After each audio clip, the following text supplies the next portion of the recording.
आखिर चाहिए क्या औरत को अपनी ज़िंदगी में, और आखिर उसकी चाह उसको कौन से मंज़र पे ले जाती है। कई बार तो उसकी ये चाहतें उसको अपनों का ही मुजरिम बना देती है और वो अपने ही उसकी जान ले लेते हैं। आखिर क्या थी सोयरा की कहानी कि उसके अपने उसको इतनी बेदर्दी से मार रहे थे। कहानी फ्लैशबैक में जाती है। हम मिलते हैं प्यारी सी सोयरा से, जिसने अपनी ज़िंदगी का आधे से ज़्यादा वक्त अली जैसे जालिम इंसान के साथ बिता दिया था। इनकी शादी को वैसे तो कई साल हो गए थे, 4 बच्चे भी हो गए, पर इसके जुर्म में कोई भी कमी पेशी नहीं थी।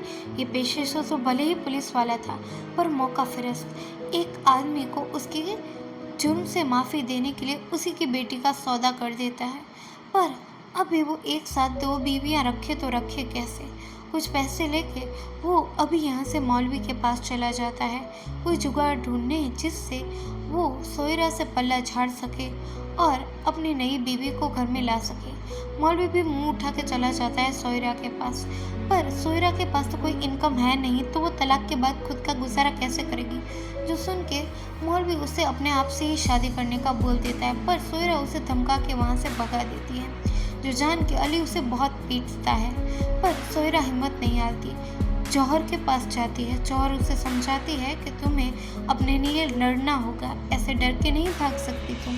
तो थोड़ी सी हिम्मत बटोर के ये यहाँ पे बात कर रहे होते, तभी वहाँ पे एक आदमी आ जाता है। जौहर पेशे से एक डॉक्टर जैसा काम करती थी, तो उस आदमी की बीवी बीमार थी, जिस वजह से वो उसके पास जाती है। तो उसे पता चलता है कि उसकी बीवी तो पहले ही जा चुकी है ना। यहाँ पे मौलवी बताता है कि सोयरा ये काम कर सकती है। सोयरा बहुत ज़्यादा खुश हो जाती है कि उसके पास भी एक काम है, तो अपनी ज़िंदगी वो कैसे भी गुजार ही लेगी। पर शायद उसकी खुशी का कोई ठिकाना ना रहे, इसके लिए अली और मौलवी ने कोई कमी नहीं छोड़ी। वो उस आदमी के पास जाते हैं और उसे कहते हैं कि अगर तुमने ऐसा नहीं कहा कि सोयरा ने तुम्हारे बेटे के साथ गलत करने की कोशिश की, तो मैं तुम्हारे बेटे को मार दूंगा ना। ये सुनते ही वो आदमी डर जाता है। अली भी गांव में चिल्ला चिल्ला के बताता है कि उसकी बीवी बेवफा है।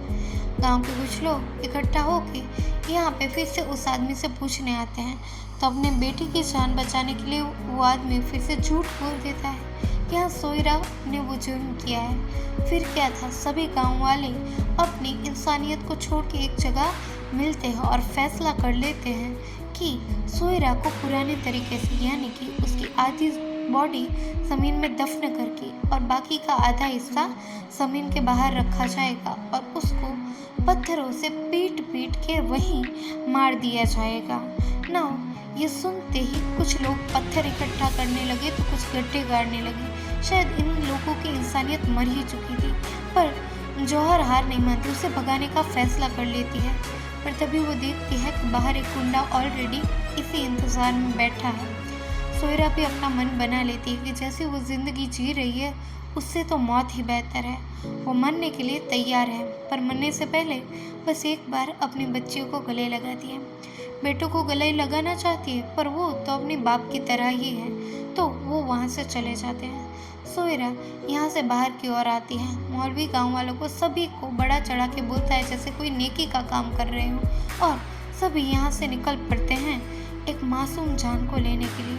सोयरा अपना सफ़ेद नकाब उतार कर बोलती है, आखिर क्या है मेरा जुर्म, कोई बताएगा? क्या उस जुर्म का कोई साक्षी है? पर कोई कुछ नहीं कहता। उल्टा सबसे पहले उसके पिता उसको यहाँ पे मारना शुरू करते हैं। उसको बेदर्दी से मारा जाता है। गांव के बच्चे यहाँ ना सुन सके इसलिए रेडियो फुल कर देते हैं। सोयरा आधी ज़मीन में धंसी हुई और पहला पत्थर उसके बाबा, फिर उसका पति और फिर उसके ही बच्चे उसे लहूलुहान कर देते हैं, मारते मारते। धीरे धीरे करके सारे गांव वाले उसे वहशी दरिंदों की तरह मारते हैं, तब तक जब तक उसकी जान ना जाए। अली वहाँ पे आके चेक करता है कि कहीं कुछ सांसें बाकी तो नहीं रह गई। जब वो देखता है कि कुछ सांसें अभी भी बची है, तो वो फिर से उस पर पत्थरबारी करवाता है, और तब तक जब तक कि वो अपनी आखिरी सांस न ले, और फिर वैसे ही उसको छोड़ के वहाँ से जाने लगते हैं। जब जौहर वहाँ पे आती है तो देखती है कि उसकी बॉडी के कुछ ही हिस्से बचे हैं, बाकी तो कुत्ते खा गए। ना कुछ वक्त बाद एक रिपोर्टर वहाँ पे आता है जिसको जौहर ये सारी कहानी बताती है। वो रिपोर्टर इससे एक सच्ची कहानी बनाता है। इसी खौफनाक मंजर के साथ ये कहानी तो यहीं पे ख़त्म हो जाती है, पर आप अपना ओपिनियन हमें कमेंट्स में बताएं कि क्या सोयरा के साथ जो हुआ वो सही है? क्या अपनी इच्छाओं के लिए लड़ना गलत है? क्या जीना गलत है या औरत होना गलत है? इसी के साथ हम मिलेंगे नेक्स्ट कहानी के लिए। तब तक के लिए थैंक्स फॉर वॉचिंग।